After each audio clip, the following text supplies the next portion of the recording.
Muy buenas tardes a todos y muchísimas gracias por entrar, por haberse registrado en el webinar que vamos a tener en el día de hoy titulado Obligaciones de los médicos y clínicas frente al consumidor, muy especialmente tratando la situación que nos está afectando hoy en día, tanto en el ámbito económico, social y familiar, que es la pandemia del COVID-19.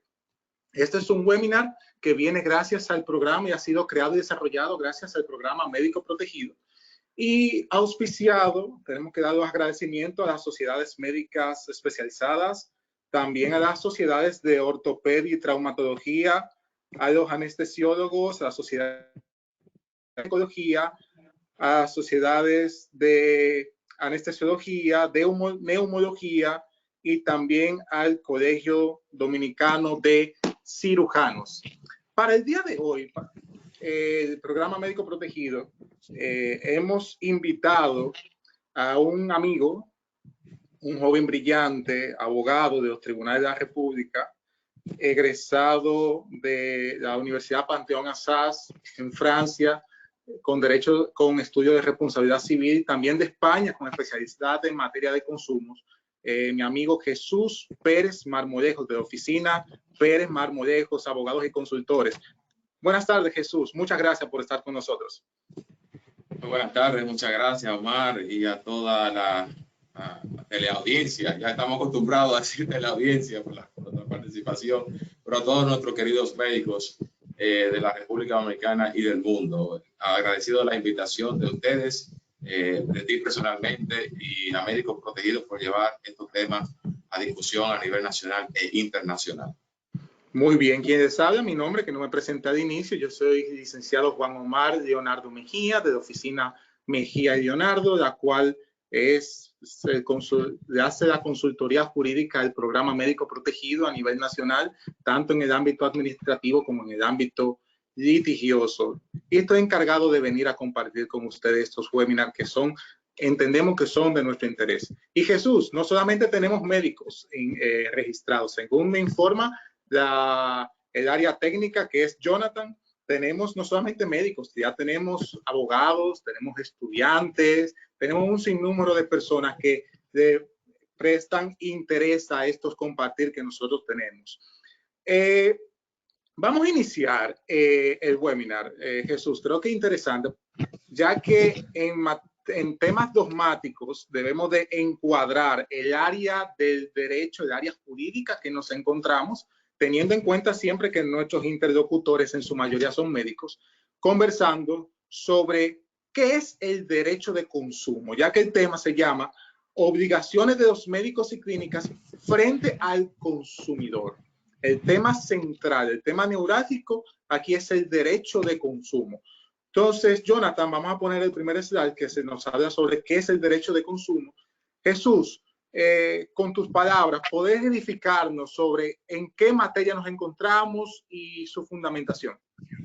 Sí, fíjate, el derecho de consumo es para mí, ya lo han catalogado la doctrina, es el nuevo derecho civil, es el nuevo derecho civil. Ustedes saben que el Código Civil de 1804, el Código Civil francés, que nosotros lo adoptamos en 1884, pues establecía un equilibrio entre las partes, es decir, en aquella época, el siglo XIX, principio del siglo XX, pues las partes en principio, pues no había desigualdad, las partes podían negociar el contrato conforme a sus intereses y necesidades. Pero ¿qué pasa? Luego de la Segunda Guerra Mundial, vemos que se ha masificado la producción, la fabricación de productos, la prestación de servicios, y el punto memorable fue el discurso del presidente John F. Kennedy ante el Estado de la Unión, 15 de marzo de 1962, donde estableció que todos somos consumidores, pero es el único sector que no está organizado, no vela por sus intereses. Entonces, eso fue debido a que mediante la producción de productos, entonces esto estaban causando daños,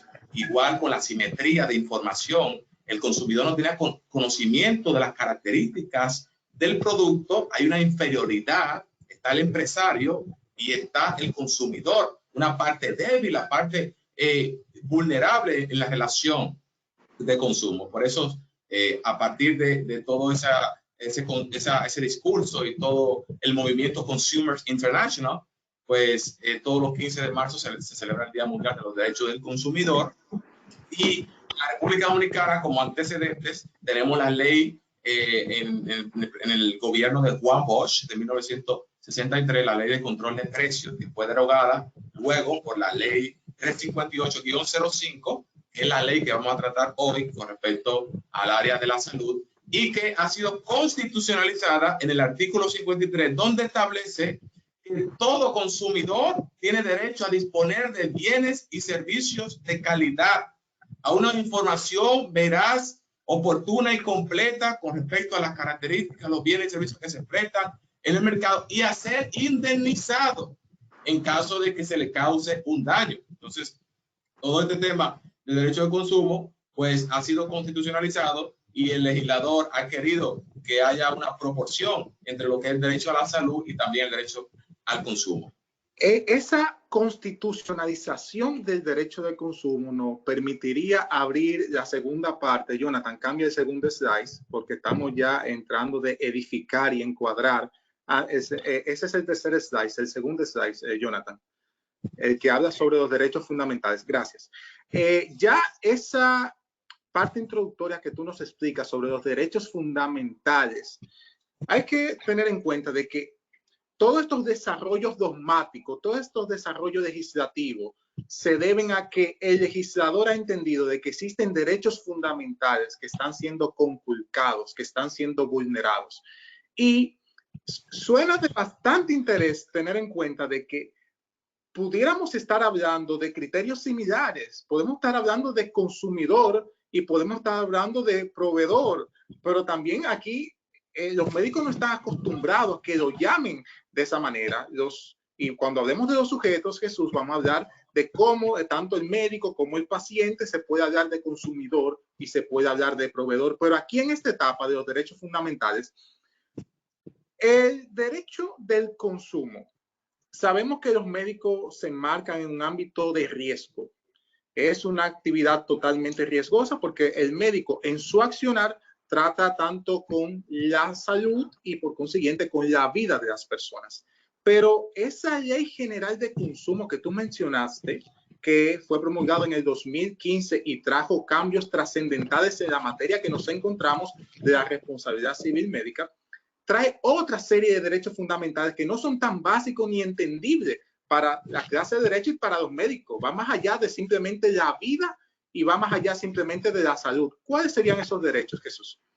Sí, fíjate, el artículo 33 establece un catálogo de derechos básicos de los consumidores. Comenzando, como tú acabas de decir, la ley 358-05 establece en su artículo 3 lo que es el derecho a la vida, a la salud y a la seguridad en el consumo de bienes y servicios. También está el derecho a la protección de los intereses económicos, es decir, al no trato abusivo y discriminatorio contra los consumidores. Es decir, si yo pago por un servicio, entonces yo tengo que recibir ese servicio de calidad, no un servicio deficiente. Si hay un servicio deficiente, entonces puedo solicitar la devolución del dinero y hasta daños y perjuicios. También derecho a la educación, fundamentalmente a los consumidores, derecho a la información, una información veraz, oportuna, clara, precisa, adecuada, conforme a los criterios de las características, a las condiciones, al precio de esos bienes y servicios. Derecho también a una reparación íntegra en caso de que haya un perjuicio para los consumidores. Derecho a acceder a los órganos jurisdiccionales para dirimir sus conflictos. Derecho a un medio ambiente. Entonces, estos derechos, ustedes saben, la ley del año 2005 se complementa con la ley especial, porque es una ley general, hay que reconocerlo, es una ley general. Se aplica de manera general. Ya hay leyes sectoriales en materia de banca, en materia de telecomunicaciones, en materia de electricidad, y en materia de salud tenemos la Ley General de Salud, que usted la conoce más que yo, la Ley 4201, donde establece su artículo 28. Algunos otros derechos que están vinculados, como el derecho a la educación, el derecho a la información, pero más preciso en la salud. Ya ustedes lo han visto, la confidencialidad, el consentimiento informado, el registro de los procesos y en cuanto tiene que ver con la salud y la enfermedad, a no someterse a un tratamiento médico sin su consentimiento, etcétera, etcétera, etcétera. Es decir, que eso es un catálogo de derechos a la salud que también debe aplicarse el catálogo de derechos del consumidor y es el tema que vamos a entrar próximamente.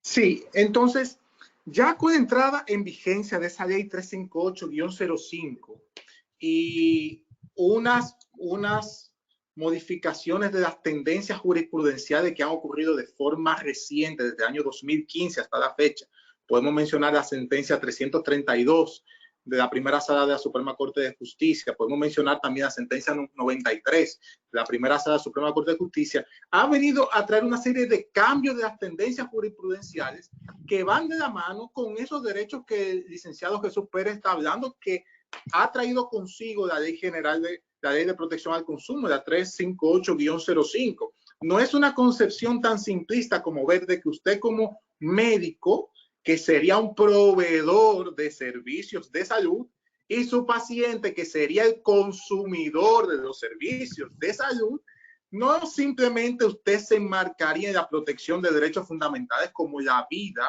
y como su salud, sino que va mucho más allá del catálogo. Y hay que tener en cuenta que la vulneración de esos derechos fundamentales traen consigo reparaciones de daños y perjuicios, y reparaciones que traen consigo condena en tribunales de la República. Entonces, Jonathan, pasaremos al slash número 3, que ya hemos introducido sobre esta parte, porque cuando a veces damos la charla de modo presencial que hemos llevado a través del programa Médico Protegido, este tema suele surgir muchas preguntas, en razón de que, por lo menos en mi caso particular, soy un crítico de que los médicos se encuentren enmarcados dentro de la ley 35805 de protección al consumidor, en razón de que ¿quiénes serían los sujetos obligados en el ámbito del consumo y la salud?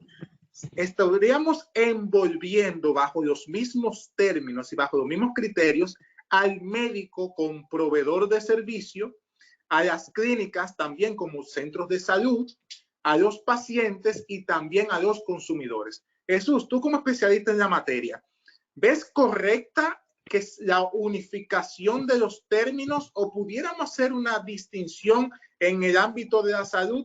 En mi opinión, entiendo que pudiera hacerse una especialización, pero me gustaría escuchar primero tu opinión al respecto.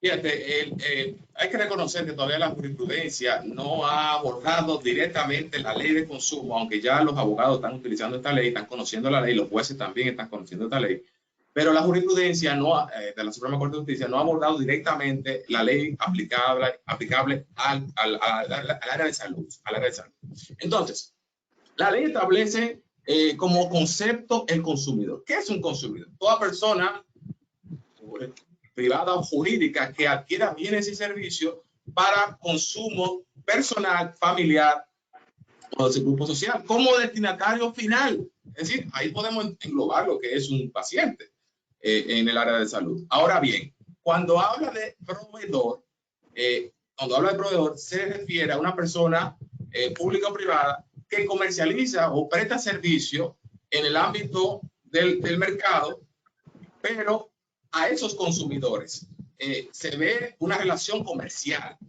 se ve el proveedor como un comerciante y también establece en la parte infine que ese proveedor puede ser un profesional liberal y ahí entrarían los médicos. Ahí entrarían los médicos. Hay una relación comercial y hay una publicidad. Entonces, ¿cuál es mi criterio? En principio, esta ley fue elaborada para ser aplicable entre un proveedor, por ejemplo, podemos englobar aquí una clínica y un paciente y un consumidor. Pero cuando se trata de un médico directamente que no hace publicidad y no tiene una relación de comercio, algunos. Si probamos la relación de comercio, podemos aplicar la ley porque está realizando actos de comercio, actos de consumo, pero en principio el acto médico no es un acto de consumo.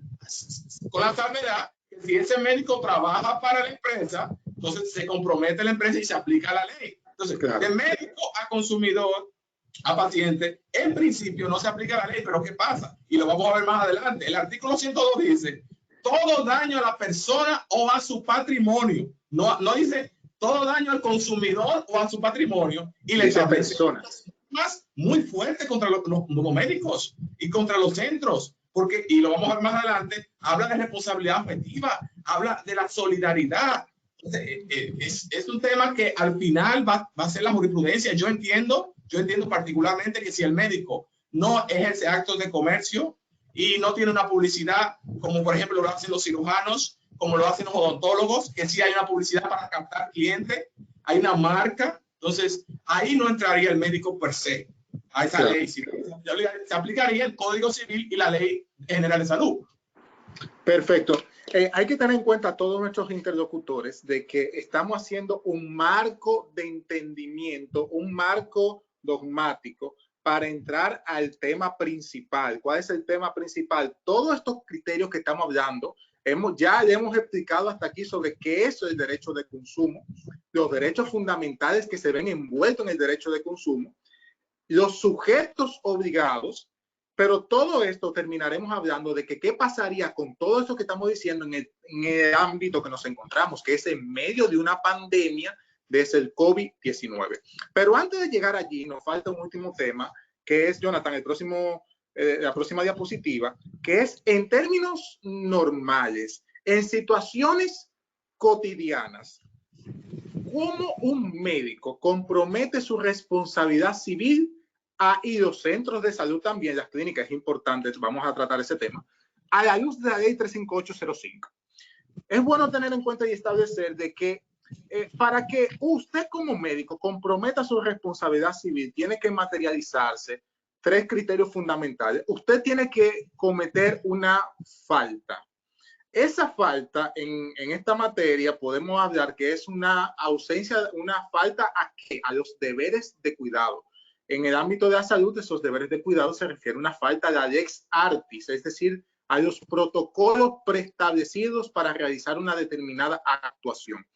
Esa falta a ese deber de cuidado debe de causar un daño, porque usted puede cometer una falta, pero sin daño no es nada. Y usted puede causar un daño sin falta. Tiene que esa falta ocasionar un daño. ¿Un daño a quién? A un paciente que usted esté brindando en la materia que nos encontramos, proveyendo servicios de salud. Y por último, no es menos importante, entre esa falta del deber de cuidado y ese daño cometido tiene que haber un hilo conductor que se llama vínculo de causalidad entre la falta y el daño para poder materializar la responsabilidad civil.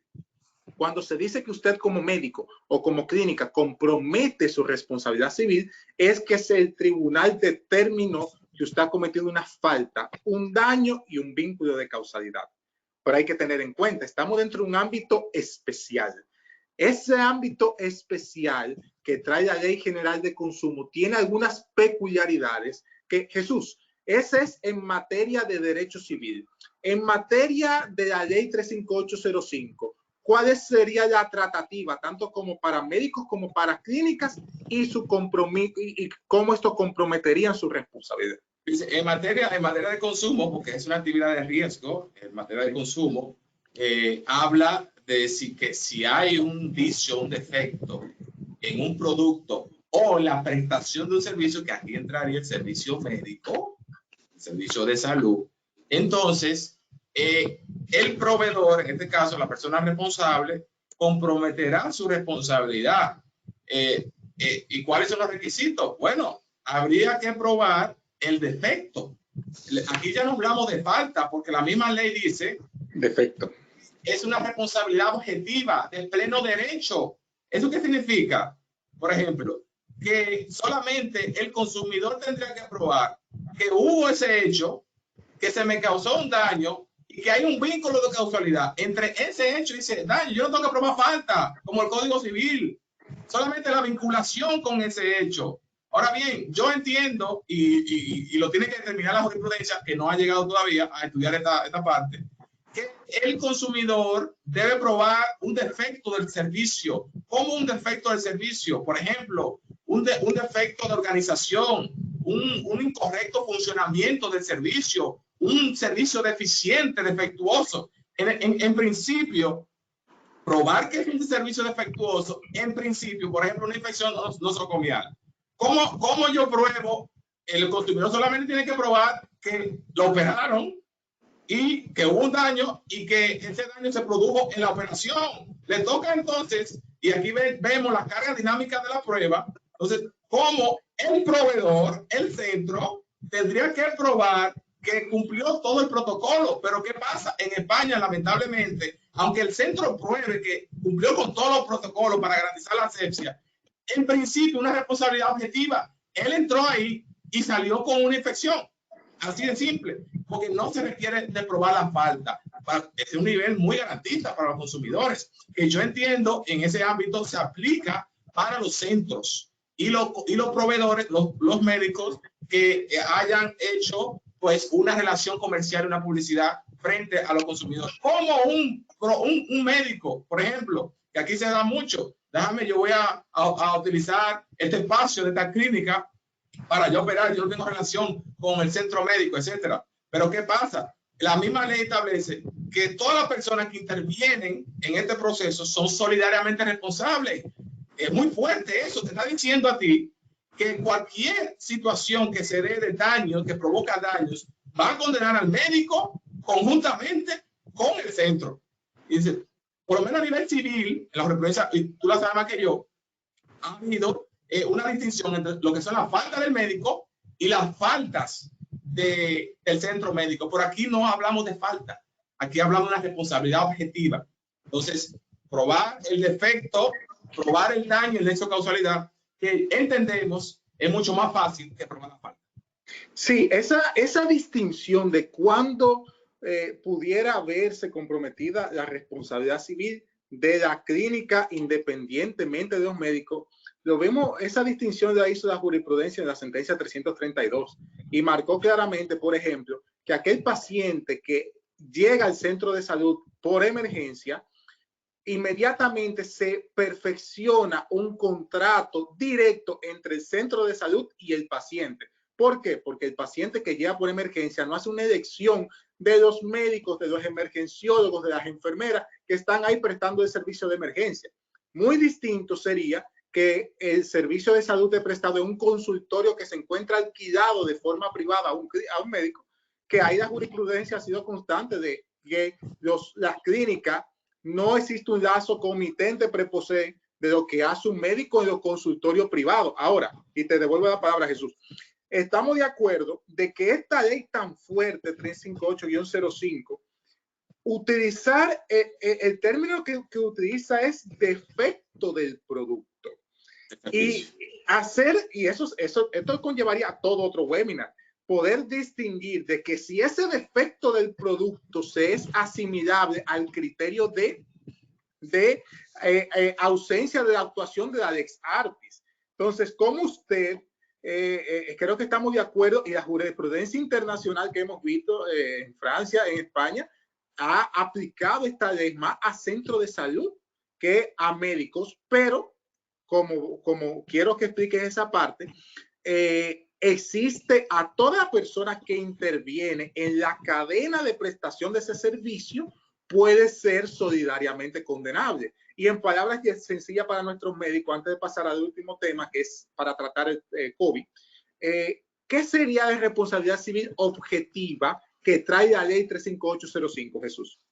Sí, en este caso, la responsabilidad objetiva, pues una responsabilidad de pleno derecho, no hay que probar la falta, la lex artis, toda la diligencia, la prudencia que mantuvo y ejerció el médico. Aquí solamente probar la vinculación con el hecho, el daño y el vínculo de causalidad. Y con respecto a la solidaridad, que yo entiendo que sería muy fuerte, a pesar de que ya tú explicaste lo que pasa en el Código Civil, la jurisprudencia, porque la jurisprudencia se ha basado en el Código Civil. Pero cuando se aplica la ley, un médico que vaya a alquilar un centro, un espacio para hacer la operación, eso es condenado solidariamente, conjuntamente, si pasa algo, porque eso es lo que dice la ley. Ahora bien, ¿cómo ese médico podría liberarse de esa responsabilidad solidaria? Bueno, porque recuérdate, no es lo mismo tú operar en tal centro que en el otro. Es decir, la gente, oye, va a esta clínica muy prestigiosa y déjame, oye, hay confianza, hay garantía de todo esto. Y los mismos médicos lo saben, ¿no? Ellos saben muy bien que no es lo mismo operar en tal sitio que en otro. Entonces, el consumidor también ve la marca, ve la imagen. Entonces, si el médico se aprovecha de esa marca, de esa imagen, y no le informa al consumidor que está ahí de manera independiente, entonces compromete la responsabilidad del centro. El centro que exigirle al médico, infórmale al consumidor que tú estás aquí de manera independiente, que cualquier cosa que pase ahí no es culpa mía, que tú no utilizaste mis productos, mis equipos, mi personal, etcétera, etcétera, etcétera. Sí, Jesús, al respecto, vemos en casos que estamos en el ámbito litigioso defendiendo médicos a nivel nacional, vemos cómo se dan casos de centros de salud que depositan los contratos de alquiler que tienen de los consultorios de los médicos demandados y solicitan la exclusión del centro médico por que el mismo contrato establece excepciones de responsabilidad del centro de salud. Pero la misma ley 35805 establece muy bien que hay una serie de cláusulas que no son vinculables a esas terceras personas, que serían los pacientes, que eso sería interpartes, y vemos cómo cotidianamente eso es rechazado en tribunales. Ya en la última parte de este webinar, que vamos a entrar ya en materia, porque entiendo que nuestros interlocutores se encuentran debidamente edificados, ya saben lo que es el derecho de consumo, los derechos fundamentales, los sujetos que se ven envueltos en esta materia y cómo en un ámbito cotidiano de día a día usted como clínica y como médico puede comprometer su responsabilidad civil a la luz de la ley 35805 sobre consumo. Pero Jonathan, el próximo diapositiva, ya encontramos, no estamos en un ámbito normal. Estamos en un ámbito de pandemia mundial por el coronavirus denominado COVID-19 que nos afecta a nuestra vida social, económica, familiar, y los médicos han sido brutalmente golpeados por esta pandemia. ¿Qué pasa respecto a las obligaciones de los médicos y las clínicas frente al consumidor en tiempo de COVID? El artículo 1148 del Código Civil claramente establece que no proceden los daños y perjuicios cuando por consecuencia de caso fortuito o fuerza mayor el deudor está imposibilitado de cumplir con su obligación. En el ámbito consultivo he escuchado a médicos y también en el ámbito social de personas diciéndome: yo no tengo por qué cumplir con mi obligación porque estamos en una pandemia. Es bueno que sepan, y ese es el motivo de este webinar, de que las cosas, esto es un tema que tiene muchos matices. Las cosas no son blanca o negro. Hay muchos lados grises que vamos a hablar. Entonces, para introducir, Jesús, ¿qué es un caso fortuito? ¿Qué es un caso de fuerza mayor? Y cómo los médicos pudieran comprometer su responsabilidad civil en tiempo de COVID, entendiendo muchos que no tienen que asumir obligaciones frente a sus pacientes porque nos encontramos en una pandemia. Que les adelanto de que eso es un error, eso no es así. Hoy más que nunca existen un sinnúmero de obligaciones que usted tiene que cumplir aunque nos encontremos en una pandemia. Jesús. Sí, un caso de fuerza mayor, un caso de fortuito, vale la redundancia, es un acontecimiento que escapa al control del deudor de la obligación, en este caso el médico o el centro médico. No podría haberse previsto en el contrato, durante la formalización del contrato. Ustedes saben que hay un contrato entre el médico y paciente, entre el médico y consumidor y centro médico y consumidor. No podría haberse previsto, por ejemplo, que el COVID-19 iba a llegar a República Dominicana desde China y que los efectos de ese acontecimiento hacen que sea difícil, imposible, que sea difícil evitar mediante medidas apropiadas el cumplimiento de la obligación, que sea insuperable, que sea inevitable yo cumplir con la obligación de mi deber hipocrático de sanar, de tratar de hacer todo lo posible, mi mejor esfuerzo, la debida diligencia para cuidar, para dar seguimiento a mis pacientes. Entonces, los tres elementos de la fuerza mayor, que al final fuerza mayor y caso fortuito es lo mismo a nivel práctico. Caso fortuito generalmente es un elemento interior, fuerza mayor exterior. Los tres requisitos para comprometer, para exonerarse, excusarse de responsabilidad que pueda alegar el médico, el centro médico, es que sea un hecho imprevisible, irresistible y exterior. Jesús, Entonces, antes que defines tú estos tres elementos, para ya que quede debidamente aclarado que sería un caso fortuito y fuerza mayor, que tú muy bien dices que son sinónimos. Por ejemplo, un caso de fuerza mayor pudiera ser un huracán. Okay. Y la materia que nos encontramos, un ejemplo puede ser de que un barco se encuentre en un muelle y el barco que se encuentra en un muelle en medio de un huracán se hunda.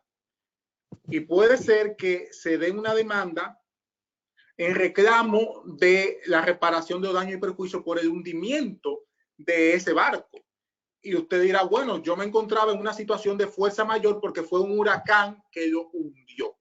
Ahora Jesús va a explicar los elementos constitutivos de la fuerza mayor, pero yo le adelanto de que ese huracán fue algo notificado, ese huracán fue algo avisado, y de entrada pudiera decirse, bueno, si se hundió por el huracán, no hay compromiso de responsabilidad civil, pero usted que sabía que venía el huracán, usted tenía el momento, el tiempo y la posibilidad de evitar que el barco se hundiera, por eso usted no se encuentra en un ámbito de fuerza mayor. Pero vamos a entender ahora los tres elementos constitutivos para continuar en materia. Jesús. Sí, con respecto, hay un principio aquí, un principio fundamental. Nadie está obligado a lo imposible, ¿eh? Claro. Nadie está obligado a lo imposible. La obligación debe ser material.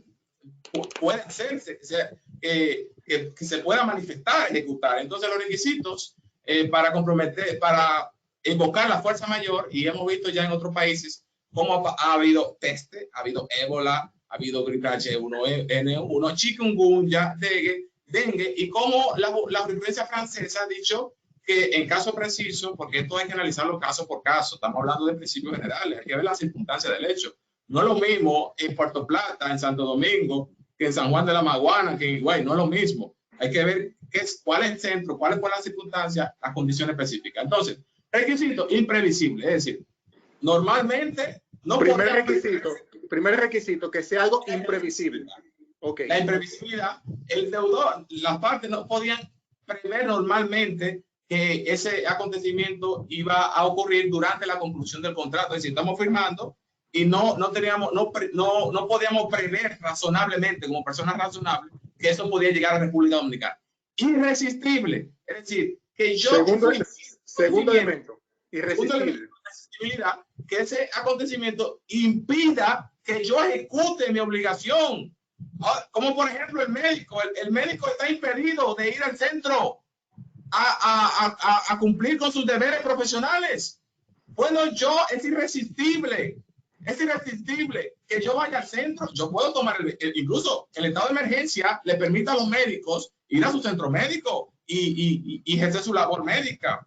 Malo fuera un abogado que no puede ejercer, por ejemplo, un ingeniero que no puede construir. Entonces, hay que ver si el acto médico es irresistible en cuanto, por ejemplo, acudir al centro médico. Entonces, y el otro elemento es exterior. Entonces, en este caso, vemos que el COVID es un aspecto, es una enfermedad.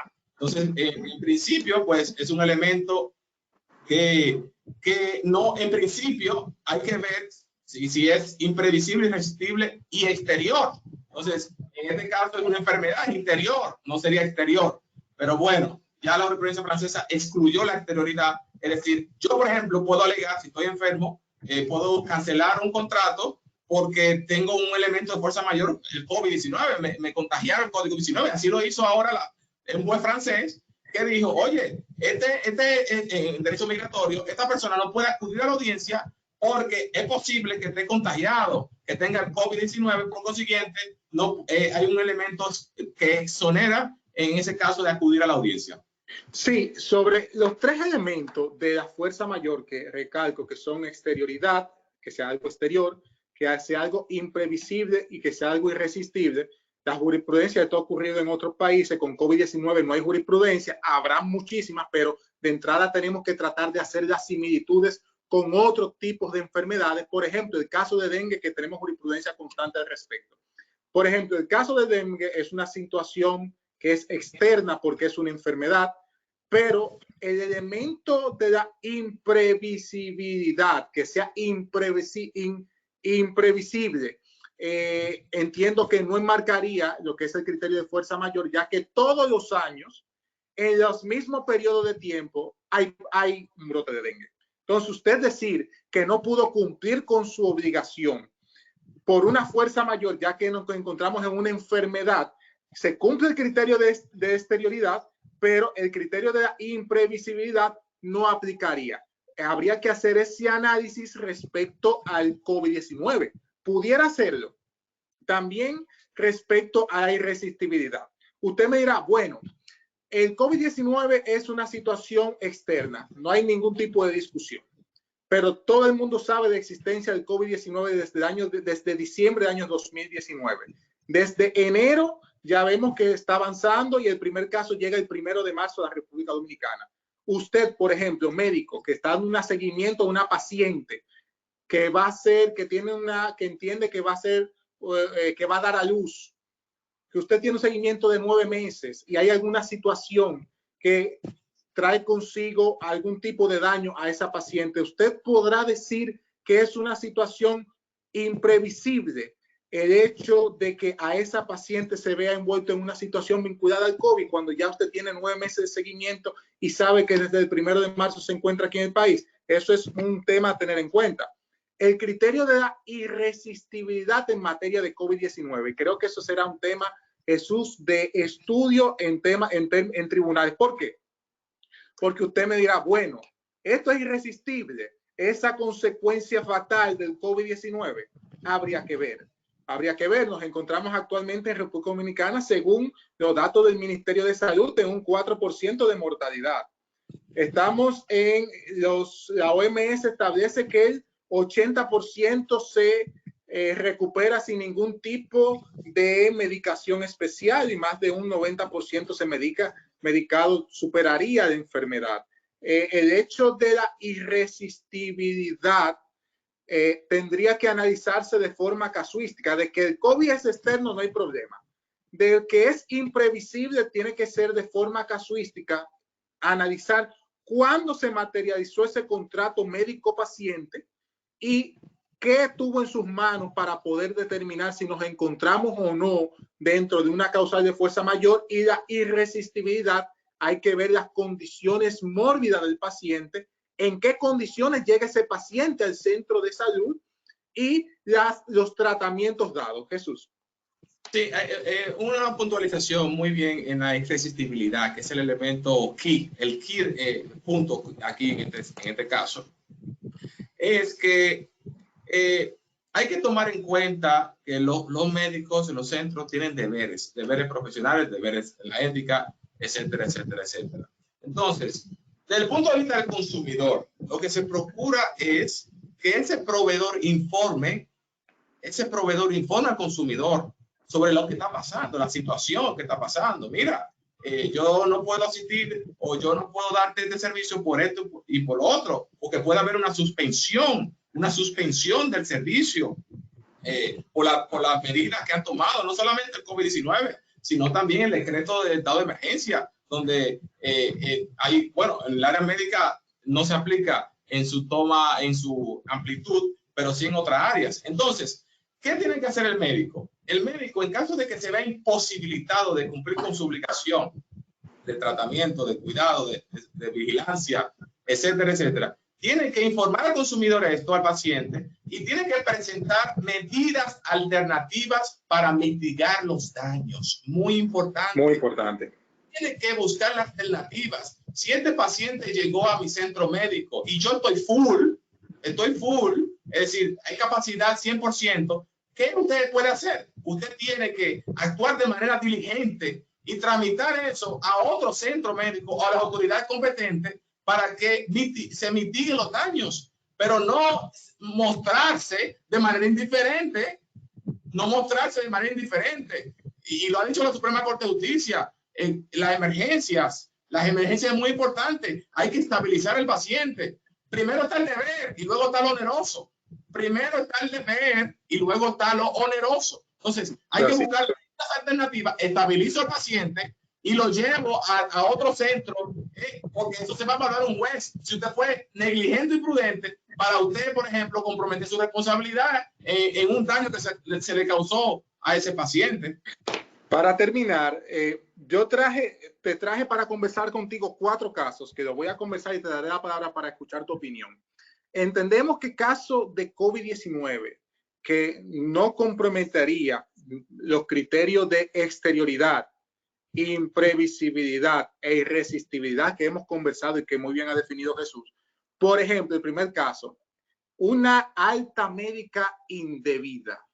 Un paciente, escuchamos una señora de avanzada edad en la zona del Cibao, la cual fue dada de alta y días después falleció.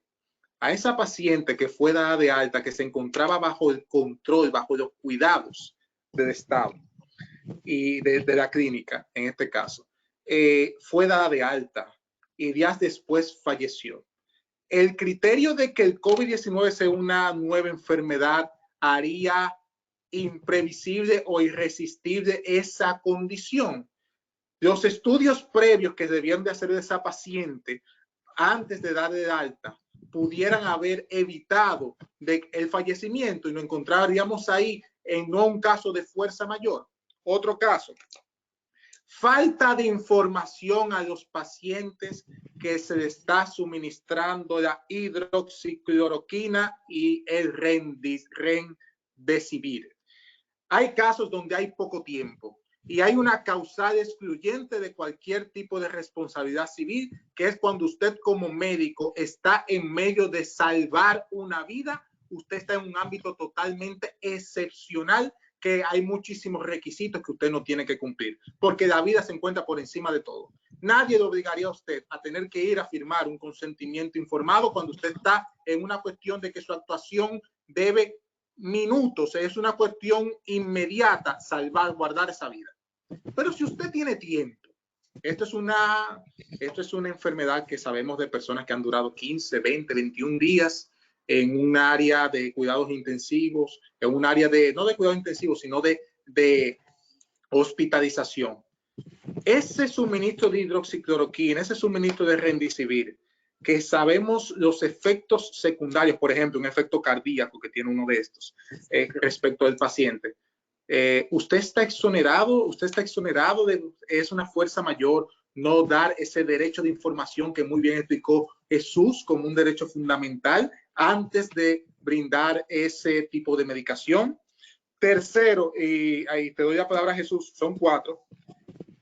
Pacientes fallecidos en UCI por falta de un ventilador. Usted dirá, si vemos las noticias como en España, Italia y Nueva York, ¿a quién se ocurriría con hacer una actuación judicial por falta de un ventilador? Pero hoy las autoridades de salud están diciendo que contamos con 332 unidades operativas de cuidados intensivos a nivel nacional. Hoy en día República Dominicana tiene 132 ventiladores y solamente se están utilizando a un 50%. Es decir, que una persona fallezca porque faltó un ventilador. Usted se encuentra en una situación de fuerza mayor o usted fue negligente al no trasladar a ese paciente a un lugar donde se pueda realizar esa salvaguarda. Y por último, para los médicos, aquellos médicos que se vean infectados con COVID-19 en una clínica privada por ausencia de medidas de protección para el trabajador. Que usted diga, yo como médico me infecté por COVID trabajando en esta clínica porque a mí no me dieron los utensilios requeridos para enfrentar esta pandemia. La clínica se encontraba en una situación de fuerza mayor, irresistible, imprevisible, exterior, o desde diciembre que se sabía que venía la pandemia hasta acá, ya no tuvieron de tomar los controles para que su personal estuviera debidamente protegido. Jesús, te dejo con esos 4 casos. Sí, en el primer caso, muy interesante los casos, casos sui generis. En el primer caso, que tenía que ver con la dada de alta de una paciente, pues en ese caso, y ya lo ha dicho la Suprema Corte de Justicia, los estudios que tienen que realizarse al paciente son obligaciones de resultado, por consiguiente, deben cumplirse antes de usted dar de alta a una paciente para decirle que usted está ya disponible para ir a su casa. Eso ahí no puede alegar fuerza mayor. Son estudios que pueden acceder a través de alternativas, puede hacerse sus estudios dentro del establecimiento de la clínica o en otro lugar o de forma móvil, es decir, que ahí no puede alegar fuerza mayor. El segundo caso me parece que era el de los ventiladores. Respecto a los ventiladores, hay que verse en el tiempo, si fue en enero, febrero, marzo, abril. Vamos a suponer que es ahora mismo. Señores, prácticamente hay una situación de escasez de ventiladores y eso está fuera del control del centro médico. Hay que ver qué diligencias ha hecho el centro médico para obtener esos ventiladores, porque ahí se va a determinar cómo fue su diligencia, su prudencia, cómo pudo mitigar los daños, sus deberes para mitigar los daños. Entonces hay que ver el caso concreto. No podemos dar pero en principio debe ese centro, ese médico, pues buscar las alternativas. En caso de que no haya ventilador, buscar otro centro o llevarlo al hospital donde haya el ventilador. Es decir, ¿cuál fue su actuación? ¿Fue imprudente? ¿Fue imprudente o imprudente? El tercer caso, que si me recuerda el tercer caso, había los trabajadores de la salud y las clínicas. De la salud, muy interesante, incluso hasta a nivel ético. Podemos ver los casos de la policía, los casos de los bomberos. Hay un nivel extremo donde está también el derecho a la salud del trabajador, en este caso del médico. Entonces, hay que evaluar eso mediante el principio de proporcionalidad, porque hay un deber del profesional. Y usted asumió los riesgos desde que usted se juramentó. Usted asumió esos riesgos. Entonces, hay que ver ese caso concreto, porque yo he visto en la prensa y he visto en la televisión donde los médicos que están tratando el COVID están forrados. Entonces, no es irresistible usted acudir a su centro y evitar que se contagie usted como médico en la clínica, etc. Y el cuarto caso era con respecto. ¿El cuarto caso, Omar? Sí, hablamos sobre el tema de la falta de información y los medicamentos suministrados. La falta de información. Tiene que haber una información completa. La Suprema ha dicho que el centro médico tiene que suministrar los medicamentos, los equipos, tienen que cumplir, es una obligación de resultados, pero estamos en un estado de emergencia donde a lo imposible nadie está obligado, y que se quede en la mente aquí. No es que hay una persecución contra los médicos al final. Nosotros alabamos lo que están haciendo los médicos ahora, pero queremos que los médicos se cuiden también y que puedan mitigar los riesgos contra su personal después de todo el esfuerzo de tantos años de estudio y todo lo que ha alcanzado, para que venga entonces por falta de prueba a que sea condenado en un eventual juicio en la República Dominicana. Yo entiendo y para que dé tiempo para que brinden las preguntas, aquí en la plataforma, a todos sus usuarios que nos están escuchando, hay una cejita que tiene un signo de preguntas. Ahí pueden tocarla y poner las preguntas, que ya vamos a iniciar esa etapa de preguntas y respuestas sobre los temas que entendieron son de interés. Yo entiendo que dentro de todos los casos que yo he puesto aquí, Jesús, se enmarcaría en que primero nos encontramos en un estado de emergencia. Ese estado de emergencia, sabemos que hay una limitación de muchos derechos fundamentales, se encuentran restricciones de derechos fundamentales y nadie está obligado a lo imposible.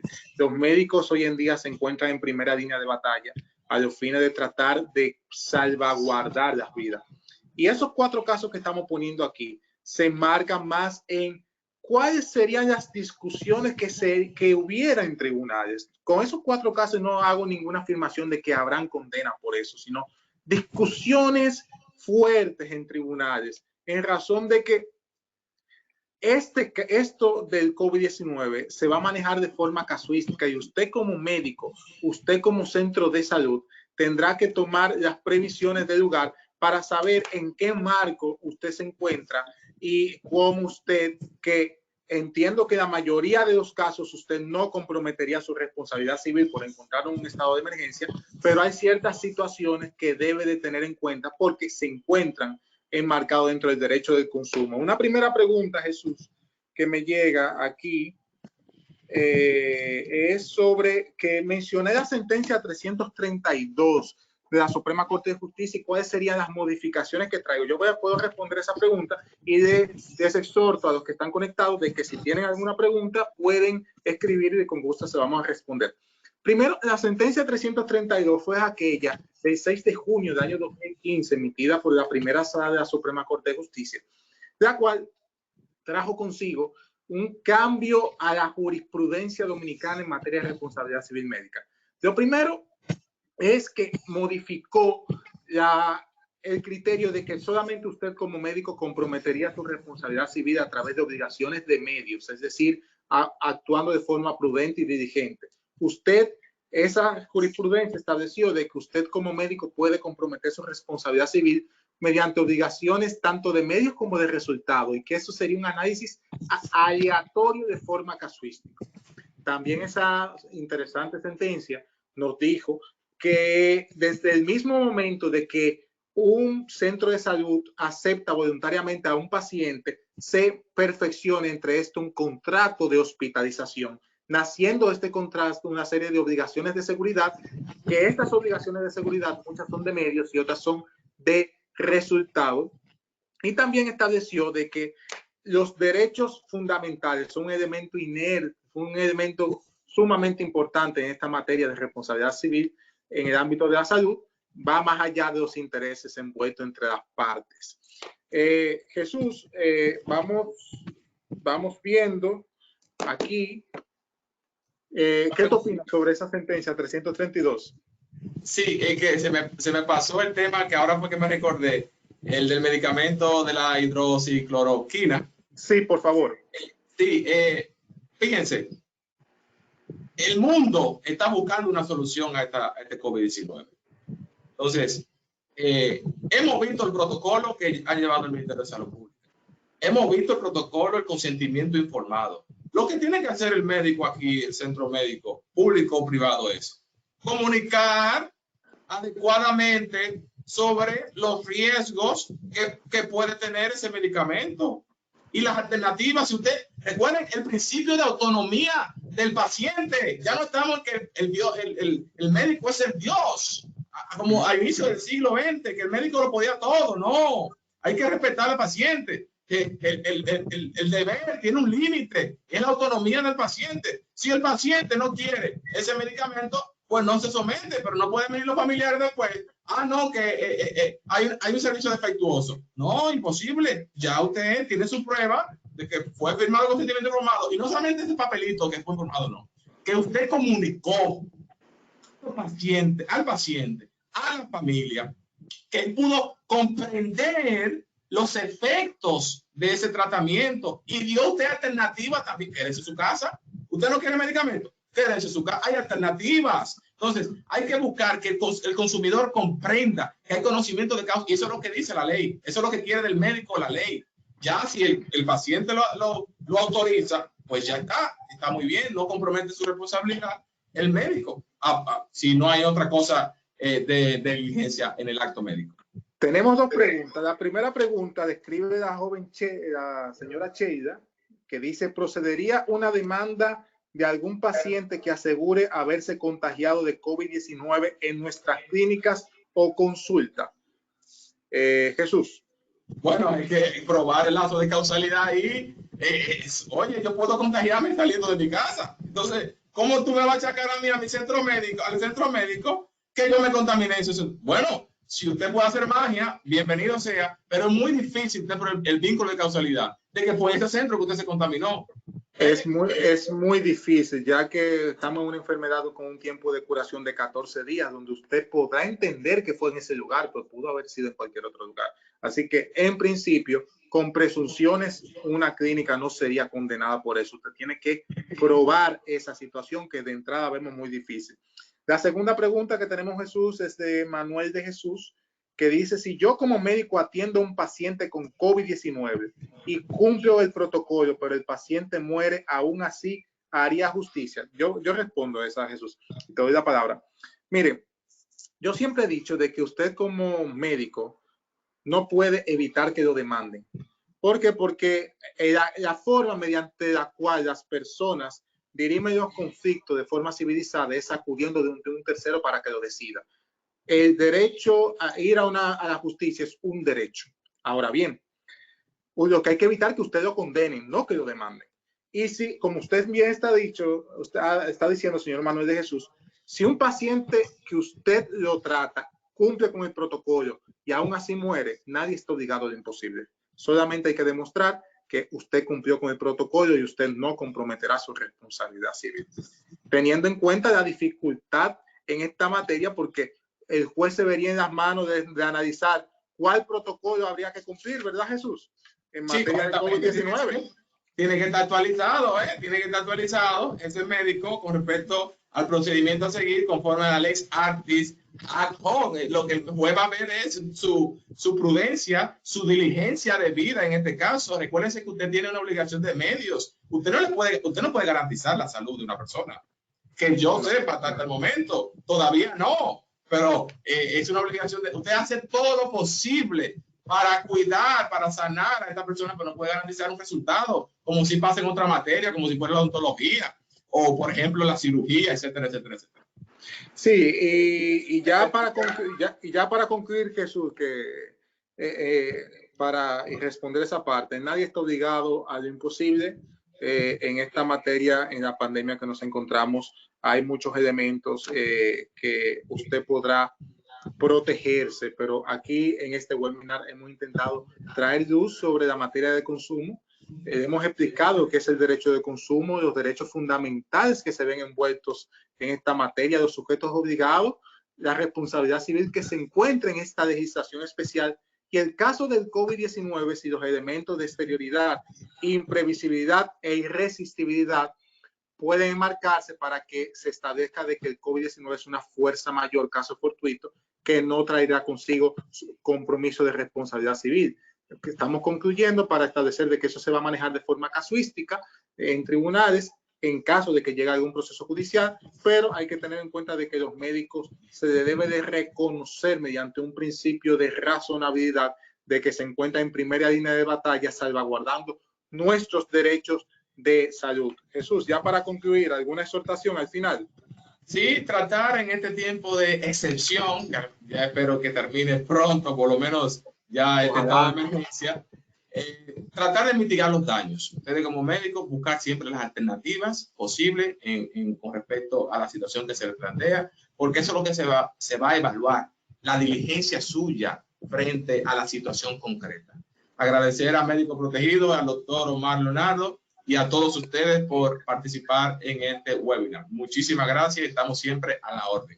Muchísimas gracias a toda la sociedad especializada que nos sigue. Ahí se encuentran los logos que han auspiciado y nos han ayudado, a la oficina Pérez Marmolejo y a su socio gerente Jesús Pérez Marmolejo, mi amigo, por haber participado. Muchísimas gracias por conectarse, a todos que se encuentran aquí, y nos vemos en un próximo webinar con algún tema que sería de su interés. Muchas gracias. Quédense en su casa y salud para ustedes y su familia. Muchas gracias.